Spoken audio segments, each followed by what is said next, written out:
बंदों गुरुपद कंज कृपा सिंधु नर रूप हरि महामोहतम पुंज जासु वचन रवि कर निकर। भक्तगणों को तथा धर्म अनुरागियों को मेरा हार्दिक नमन। संत वाणी में आया है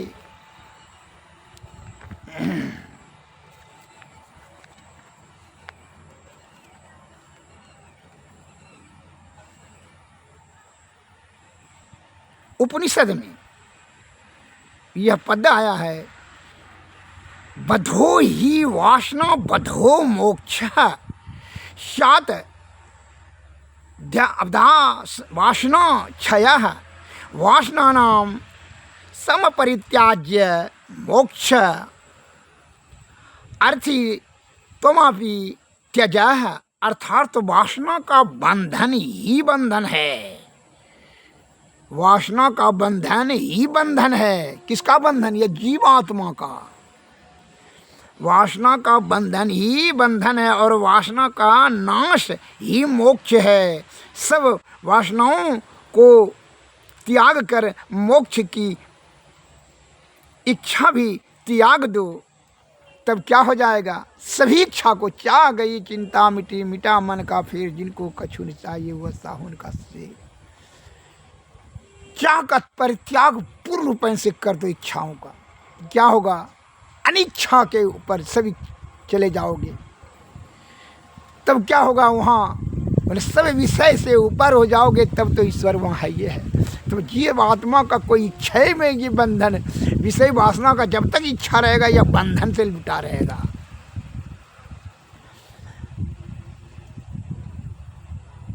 इसलिए इसका त्याग ही आपको मोक्ष होगा। और बिना गुरु के कृपा से विषय का त्याग बड़ा दुर्लभ है, बड़ा मुश्किल है, बड़ा भारी, लोहे के चने चबाने के बराबर। जैसे बिना जल का मछली का जीवन नहीं ठहर सकता, उसी प्रकार विषय बड़ा बलवती होता है। विषय आपको नहीं छोड़ेगा, माया के बंधे हुए हैं आप। विषय वासना आपको इतना लिप्त हो गया है कि बिना सद्गुरु के कृपा से आप इसको त्यागना बड़ा मुश्किल है, त्याग नहीं सकते हैं। इसलिए सत्संग, भजन, अध्यात्म ज्ञान, सद्गुरु की संगति और प्राण स्पंदन, वासना का परित्याग अति अनिवार्य है ईश्वर प्राप्ति करने में। ऐसे नहीं होगा जो कहिएगा कि विषय सुख भी चाहिए और ईश्वर भी प्राप्त हो जाए, ऐसा नहीं होगा। एक संग में ना धोई भुआलू हसब ठठाई व फूल वे गालू। एक संग में दो कार्य नहीं होगा भाई। विषय का पूर्ण त्याग करने के लिए सद्गुरु के शरण में या अध्यात्म का ज्ञान कर, साधु की संगति कर। और अपने आप को तो होशियार समझ रहा है, 2 पैसा धन जमा करने ले लिया, तो इसके लिए, यहाँ के लिए, सुख सुविधा के लिए, विषय वासना में वृद्धि करने के लिए।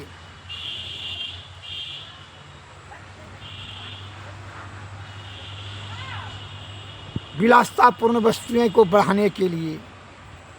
लेकिन मौत तो निश्चित है ना, उसके लिए फिर यह जोनी में चला जाएगा। इसके लिए आपको क्या करना? विषय पहले त्याग कर करके ईश्वर प्राप्ति कर लें।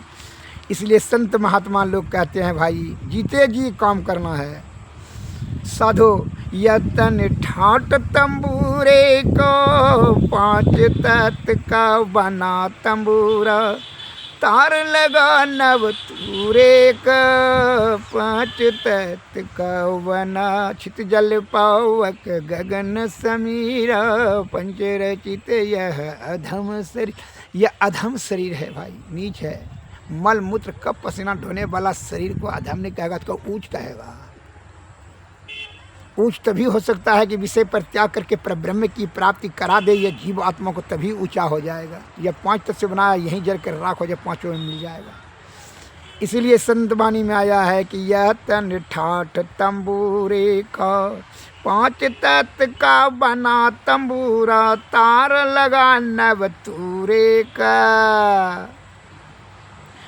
ऐचत तार मरोरत खूटी निकसत रग हजूरे क टूटे तार बिखरी गई खूंटी हो गया धूरम धूरे का पांच तत्व का बना तंबूरा तार लगा नव तूरे का याद ही का गर्व न कीजिए उड़ गया हंस तंबूरे का कहे कबीर सुनो भाई साधु अगम पंथ कोई सूरे का पांच तत्व का बना तंबूरा तार लगा नव तूरे का ऐचत तार मरोरत खूटी निकसत रग हुजूरे का टूट गई तार बिखर गई खूटी हो गया धूरम धूरे का याद ही का गर्व न कीजिए उड़ गया हंस तंबूरे का कहे कबीर सुनो भाई साधु अगम पंथ कोई सूरे का। हे भाई, मरने से पहले तो जीवात्मा को मोक्ष की प्राप्ति अर्थात ब्रह्म की प्राप्ति कर ले। बहुत के आदमी साधारण बुद्धि वाले के दिमाग में यह प्रश्न उठ जाता है, क्या है जो चीज़ को हम नहीं देखते हैं वो सच कैसे जो सुनते नहीं समझ। अरे जो आप ये पांच ज्ञान इंद्रियां से देखेंगे सुनेंगे उसी पर विश्वास भरोसा आपको, उससे परे ईश्वर हैं, यह पंच तत्व से नहीं। आपको मैं ये बताना उदाहरण देता हूँ, आपके मस्तिष्क में यदि यह प्रश्न उठता है तो उसका उदाहरण देता हूँ। आप तीन पंखी पंखा को तो देखते हैं, तीन पंखा है लोहे का। हाँ, जब वो बटन चापते हैं चालू जब हो जाता है पंखा, जब घूरने लगता है तो फिर आप इस आँख से देख सकते हैं। जो विद्युत तार में दौड़ रहा है उसको आंख से देख सकते हैं, शब्द को आप देख सकते हैं। तो यह आपके मन में यह भाव उठता कैसे है? ईश्वर को दिखा दीजिए, देखा हुआ बस रहेगा तो उस पर विश्वास करेंगे, नहीं देखा हुआ पर विश्वास नहीं करेंगे। यह आप कैसे कर सकते हैं? आप हमको समझाइए कि दर्द को देखते हैं आप, तो जो चीज़ आँख से जो ज्ञान इंद्रियां से देखा तो ज्ञान इंद्रियां खुद ही नाशवान चीज़ है, नाशवान चीज़ को ही ना आप देख सुन कर समझ सकते हैं। अविनाशी चीज़ को या जीवात्मा को आप देख सकते हैं, आपके हृदय में है, उसी से आप जिंदा हैं, सूक्ष्म जीव ये उसको देखते हैं, आप नहीं देखते हैं। तो जीव आत्मा को परमात्मा की जरूरत है। इसलिए जो चेतन जीव से देखा सुना समझा बस परखा जाए उसे ही ईश्वर कहते हैं। तो ये चेतन जीव को ब्रह्म के ऊपर मिलाना होगा ईश्वर में, कि तुमने आँख कान मुंह कान नाक जाएगा वहाँ। इंद्रियों के विषयों के परे ही ईश्वर है, इंद्रियों के विषयों के परे तू चले जा। ये जीवात्मा को वहाँ पहले तू चले जा कि अब जोनी में जाएगा कह के लिए। अगर वहाँ नहीं भेजेगा तो यह जोनी जोनी भटकते रहेगा। कहा है कि ईश्वर तक का मार्ग जाने का भूल गया है। ये दसम द्वार होकर करके सुषमना नाड़ी नदा अनुसंधान विधि से संत महात्मा बताते हैं, यह ब्रह्म के पूरे शरीर में ब्रह्मांड है, लेकिन वहाँ रास्ता ही भूल गया है, वह ऊपर की ओर चढ़ाना है। यह उसके लिए सदगुरु ही आपको युक्ति बताएंगे। इसीलिए संत महात्मा बताते हैं कि उनके निकट में जा, विषय को परित्याग कर। एक जो है मैं उदाहरण देता हूँ, एक भोला भाला जो है 15-16 बरस का लड़का था, उस साधु महात्मा के संगति में सत्संग भजन सुनने के लिए। अब उनके मन में एक भाव, सत्संग भजन सुनते सुनते उसका जो है आत्मा में ज्ञान उत्पन्न हो गया, आत्मज्ञान, उसके बड़ी उत्कंठा हुई, बड़ी उनको जो इच्छा, प्रबल इच्छा हो गया। तो क्या हुआ कि ईश्वर को देखने का, तो उसने कहने लगा जहाँ अबोध है बालक की भांति, हृदय निर्मल और स्वच्छ पवित्र आत्मा में ही ईश्वर का वास है। तो वह कहने लगा हर जगह कि जो ईश्वर को हमको दिखा देगा ना, वो जो कहेगा उसके लिए हम प्राण दान भी दे देंगे। यह हर जगह साधु महात्मा को और जो है आदमी, किसी भी आदमी को कहते पूरा पागल, तो को आधा पागल समझने लगा गांव में से। भगवान को कोई दिखा दे तो हमको जो कहेगा वो करेंगे क्या है। एक चालाक धूर्तबाज ने, पाखंडी ने उसको नाप लिया कि बकलोल है, ये भोला भला है। उसने कहा इसमें जो है ना 1 लाख रुपया खर्चा है, तुमको ईश्वर को दिखा देंगे। बहुत चालाकी ठगबाज। कहा ठीक है। तो उसने कहा हाँ हाँ हाँ हाँ महात्मा जी कहिए हमको क्या करना होगा। क्योंकि 1 लाख रुपया तुम्हें को व्यवस्था करना। क्योंकि ठीक है हम कर लेते हैं, कौन बड़ा भारी बात। तो उसका माता पिता भी ख़त्म हो चुके थे, कोई भाई बहन कुछ नहीं था, अकेले था। उसको 4 बीघा ज़मीन था और घर था। तो साधु महात्मा के साथ भी भेले फुरता था, सत्संग भजन करता था, साधु महात्मा का सेवा करता था, भीख तीख मांग कर खाता था या किसी का काम करता था, ऐसे तो खाना खिलाता था। उसका जीवन ऐसे ही ऐसे था। तो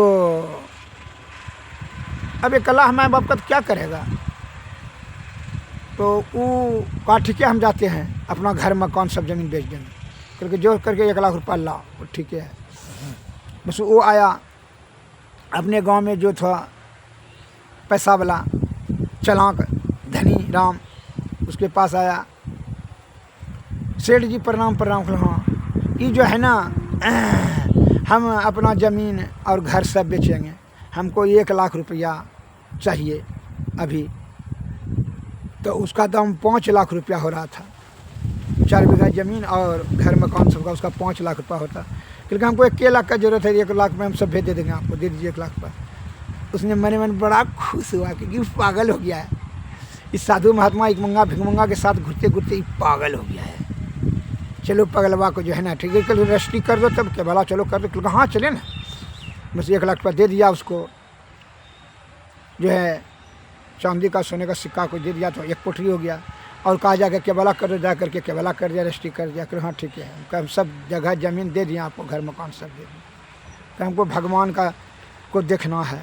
तो समझ लिया कि आधा पागल है, कोई ठग नहीं इसको कहे, हम भी तो कुछ दे 5 लाख का चाहिए 1 लाख में ले लेते हैं। मने मन बहुत खुश हुआ। उसने भी सब जगह उसका जब 4 बीघा ज़मीन और घर मकान सब लिखवा लिया, उसको 1 लाख रुपया दे दिया। जाओ घर मकान से निकल गया। वो जो पोटरी 1 पोटरी लेकर के मथा पर 1 लाख रुपया लेकर के धन लेकर के पंडित जी के यहाँ गया। पंडित जी दूसरे गांव में घर था। पंडित जी हाँ प्रणाम प्रणाम। हाँ 1 लाख रुपया लेकर के हमें चला है, देखिए ना पोटरी में पैसा है, चलिए भगवान से भेंट करा दीजिए। तो पंडित से मन खुश खूब हुआ। जैसे आप लोग खूबसूरती स्त्री मिल जाता है कितना खुश होते हैं, और धन टंडन मिल जाए तो और कितना खुश होते हैं। उससे बेटा बेटी जन्म जाए तो कितना खुश होते हैं। ज़मीन में जगह जब फ्री में मिल जाए दूसरे का संपत्ति, कितना खुश होते हैं। बाप बड़ी सुख, और वही सुख दुख का कारण हो जाता है। तब बाद में छाती पीट पीट करके रोते आए बेकारे व्यर्थ में हम जो जन्म लगा दिया और विषय भोग के चक्कर में हम फंस करके अपना कीमती आयु बल बुद्धि को खर्च कर दिया। जिसको सुख कर जिससे कि सुख पाएगा, सुख का तो वही दुख का कारण हो जाता है माया मोह के चक्कर में। जैसे उसी प्रकार ये जो है पंडित जी बड़ा खुश ये बोले भाग फंस गया मुर्गा। हाँ बस कहा चलो चलो हाँ ठीक है भेंट कर, हाँ ठीक है चलो उठाओ धन चलो वहाँ।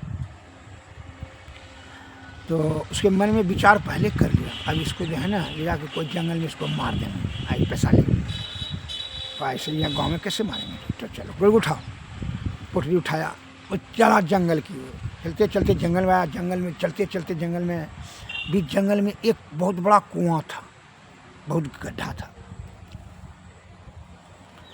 कुआं में जो है वो कुआं देख लिया पंडित जी ने। कहा रुको रुको इसी कुआं पर रखो, यहाँ धन रखो, पैसा रुपया रखो, सोना चांदी का जो सिक्का था रखो यहाँ ऊपर में रख। तो हाँ यही कुआं में है, यही कुआं में ईश्वर है, भगवान है।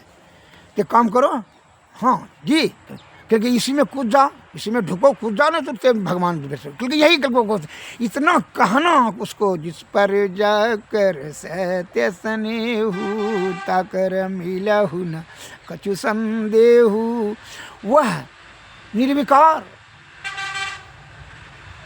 बिना संदेह युक्त, मैंने संदेह पंदेह कुछ नहीं, निर्विकार और निश्चल निष्कपट भाव से पंडित जी के सभी शब्दों को पूर्ण अमल करते हुए तुरंत कूद गया कुआं में।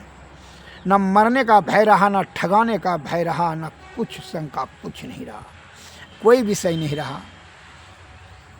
विषय के परे तो ईश्वर है। अब तो ही ईश्वर को आना ही होगा, अब दूसरा कोई विकल्प नहीं रह जाता है। जहाँ छल कपट रहे संदेह हो वहाँ ईश्वर का वास नहीं है। वहाँ नहीं आएगा। जहाँ बुद्धि का भी बास रहेगा तो नहीं आएगा। तब तो सब बुद्धिमाने को मोक्ष मिल जाता, मूर्ख तब रह जाता है। निर्विकार और अबोध बच्चे की भांति जो है हृदय पवित्र आत्मा हो और विषय के ऊपर उठ जाए तो जो है जैसे कूदा उसको ईश्वर ने वहाँ अपने हाथ पर ही बचा लिया, वहीं ईश्वर का दर्शन उनको हो गया। जैसे ईश्वर का दर्शन हुआ तब तो अब कहना क्या है। जब ईश्वर का दर्शन हो जाए तो क्या होगा तो आप खुद समझ सकते हैं। होगा तो जो है सभी विषय जल कर राख हो गया, पाप ताप संताप डायरेक्ट मोक्ष।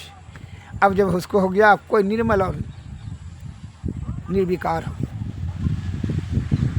अब और यह क्या क्या पंडित जी ने यहाँ नैसर्गिक धन प्राप्त करने के लालसा से जो षड्यंत्र करके उसको मृत्यु के मुख में धकेला। जो इच्छा धरहि मन माई प्रभु प्रसाद कछु दुर्लभ नहीं। जो इच्छा होगा इच्छा ही बीज बनता है, उसी के अनुरूप फल मिलेगा।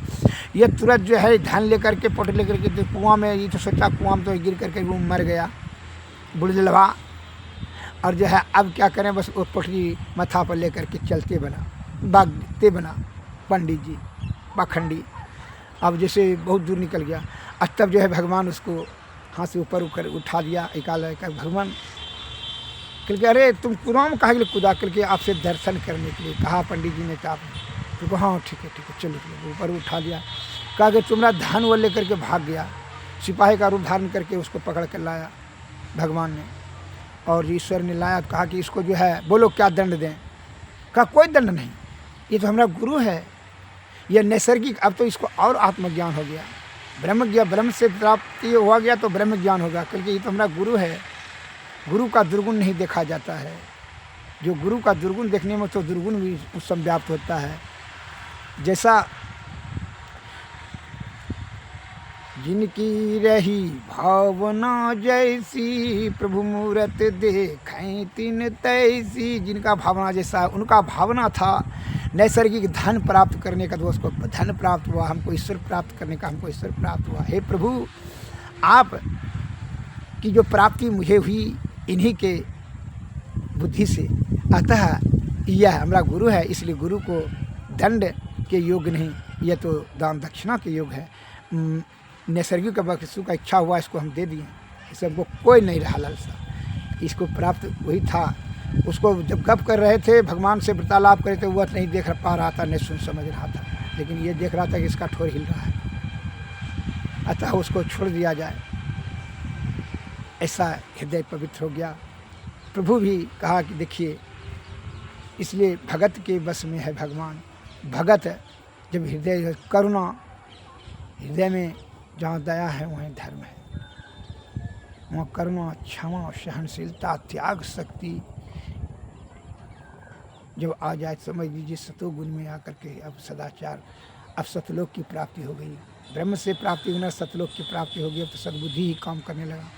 अब उसको दंड देने का, लेने का जरूरत क्या रहा? कहा यह गुरु है, इसको छोड़ दिया जाए, इसको नैसर्गिक वस्तु बने। उसको कहा पंडित जी जाइए, पंडित जी चले गए। इसलिए जो विषय भोग में रहे है की इच्छा रखता है, विषय भोग में लिप्त हो जाता है। जो ब्रह्म की प्राप्ति करने में ब्रह्म की प्राप्ति कर लेता है।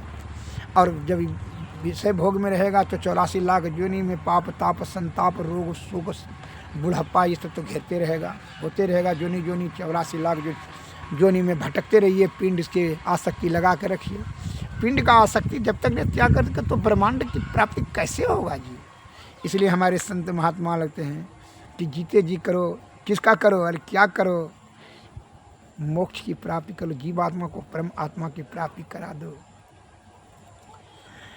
जादू भाई जीवत ही करवा सा, जीवत समझे जीवत बूझे, जीवत मुक्ति गढ़वा सा। साधु भाई जीवत ही करवा सा, जियत कर्म की फांस न काटे, मोए मुक्ति की आशा। तन छूटे जीव मिलन कहत है, सो सब झूठी आशा। अब हूँ मिला तो सब हूँ मिलेगा, नहीं तो जमपुर वासा। साधु भाई जीवत ही करवासा, दूर दूर ढूंढे मन लोभी, मिटे न गर्वत रासा, साधु भाई जीवत ही करुआसा। जीवत समुझे जीवत बूझे, जीवत मुक्ति गढ़वासा। साधु भाई साथ साध संत की करे न बंदगी, कटे करम की फासा।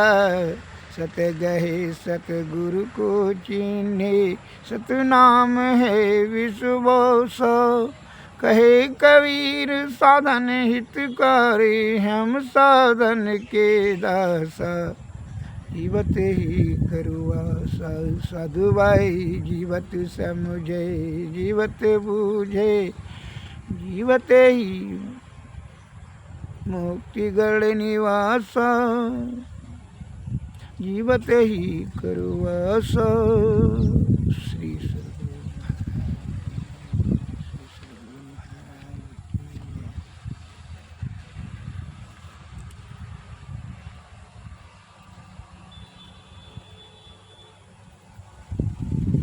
हरि बिन तेरा मेरा रे मनवा, अपना कोई नहीं। जब तक तेल में बाती, जगमग जगमग होई रे। हरि के बिन तेरा मेरा रे मनवा, अपना कोई नहीं। जब तक तेल दिए में बाती, जगमग जगमग होई। जल गया तेल निपट गई बाती, जल गया तेल निपट गई ज्योति। ले चल होई रही, बुलबुल तो बागों में बोले। सदा न रहती हरियाली, मस्त जवानी सदा न रहती। सिर पर मौत निशानी, जब तक चूल्हा भया पुराना। कब तक सिएगा दर्जी, दुख का भंजन कोई न मिलिया। जो मिलिया सो गर्जी। माटी ओढ़न माटी बिछावन, माटी के सिरहाना। एक दिन ऐसा होगा रे बंदे, माटी में मिल जाना। धन जीवन धन धन यौवन के मद में फूला, सिर पर मौत निशानी।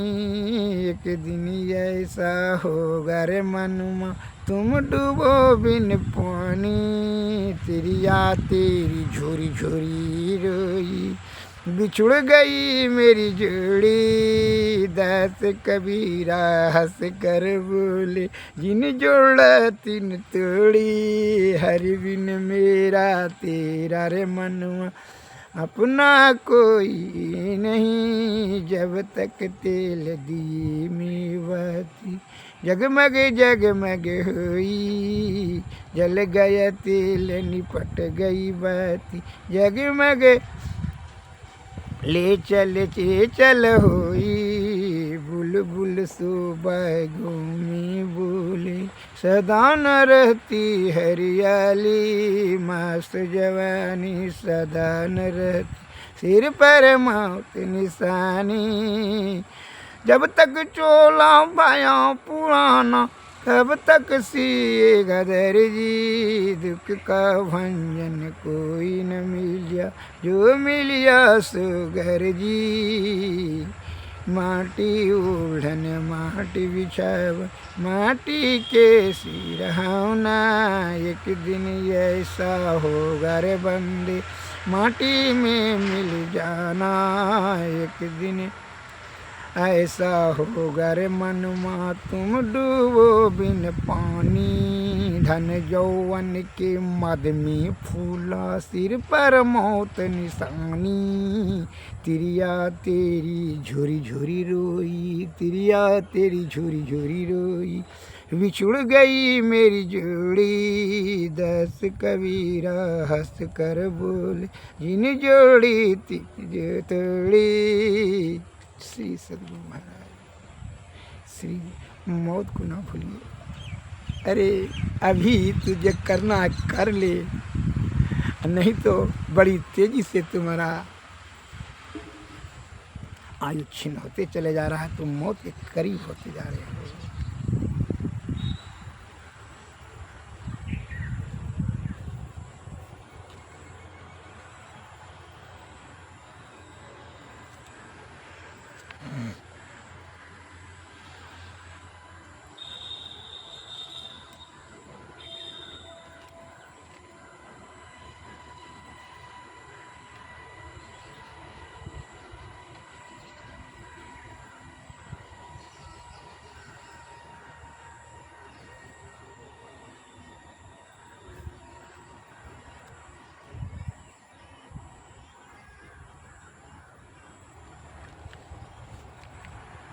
संत सूरदास जी की वाणी में आया है,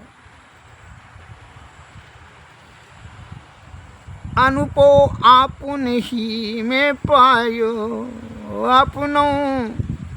अपनो पो आपुन में पायो, शब्द ही शब्द भयो जियारो, सतगुरु भेद बतायो, जो कुरंग नाभि कस्तूरी, ढूंढत फिरत भुलायो, फिरते त्यो जब चेतन हुए करी अनुपम, आपुन ही तन छायो, राजकुमार कंठे मणि भूषण, भ्रम भयो कयो गवायो, दियो बताई और संत जन तब तनु को पाप नसायो, सपने माही नारी को भ्रम भयो, बालक कहूँ हिरायो, जागी लख जियों को त्यों ही, ना कहूँ गयो न आयो, सूरदास समझे कि यह गति मन ही मन मुस्कायो, कहे न जाए सुख की महिमा,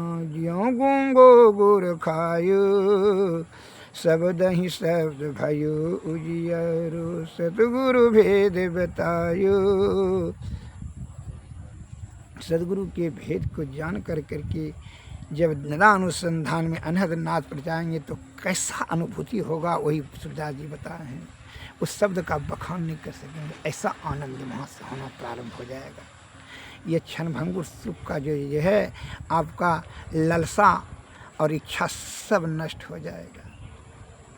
इसके लिए आप गुरु के क्या करें, बिना गुरु की कृपा पाए नहीं जीवन उधरा है, फांसी श्रुति आई यम फांसी, आयन सुधी अपनी नाशी, भई भव सोग की वासी, कठिन जहते उधरा है, गुरु निज भेद बतलावै, सूरत को राह दर्शावै, जीव जीतया पहियावै, सूरत को आई तारा है, बिना गुरु की कृपा पाए जीवन नहीं उधारा है, गुरु ही तू है, गुरु पितु है, गुरु ही जीव के मितु है, गुरु गम सम कोई नहीं दूजा, जो जीवों को उधारा है, गुरु की नित्य कर पूजा, जगत इन सम नहीं दूजा, मही को आन नहीं सूजा, भगत गुरु ही अधरा है, बिना गुरु की कृपा पाए जीवन नहीं उधारा है। नित्य प्रति सत्संग कर ले प्यारा, तेरा कार सरे सारा, सार कार्य को निर्णय करके धर चेतन धारा, पिंड के पारा, दसम द्वारे का ज्योति जगी जावे, अति सुख पावे शब्द सहारे का, अलख बिंदु नाद तहम त्रय बंदे दे के, सुनो सुनो में ही ब्रह्मनाद का धरो सहारा, आपन तन माही में ही। सदगुरु की वाणी में आया है, स्वामी महर्षि में ब्रह्मदास जी में आया है। नित्य प्रति सत्संग कर ले प्यारा, तेरा कार्य सरे सारा, सर कार्य को निर्णय करके धर चेतन धारा।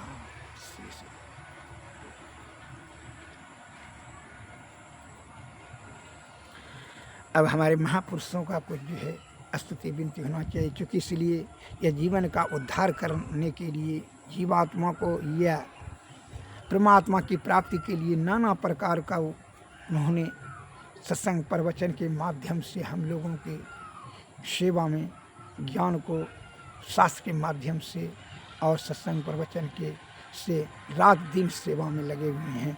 यह जीवात्मा का कल्याण, तो इसलिए महापुरुषों का संत महात्माओं का आरती करना चाहिए। सतपुरुष की आरती कीजिए, हृदय आधार को थाल सजीजिए, दामनी ज्योति झक झक जाओ में तारे चंद अलौकिकताओं में, आरती करत होत यति उज्जल ब्रह्म की ज्योति अलौकिक उज्जल, सन्मुख बिंदु में दृष्टि समावे, अचरज आरती देख न पावे, दीब चाक्षुषो अचरज पेखे, या जग सूक्ष्म सुख तुक्ष कर लेखे, होत महादुन अनहद केरा, सुनत सुरत सुख लहत घनेरा, सुरत सार शब्द में लगी, पिंड ब्रह्मांड देह सब त्यागी, आत्म अर्पि के भोग लगाओ, सेवक से भाव छुट जाओ, हम प्रभु प्रभु हम एक ही होई, द्वैन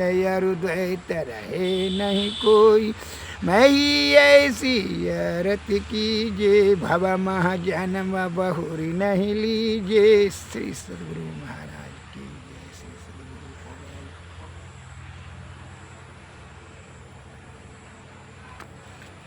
सद्गुरुवे नमः, सद्गुरुवे नमः। नमस्कार। जय हिंद, जय भारत। नमस्कार।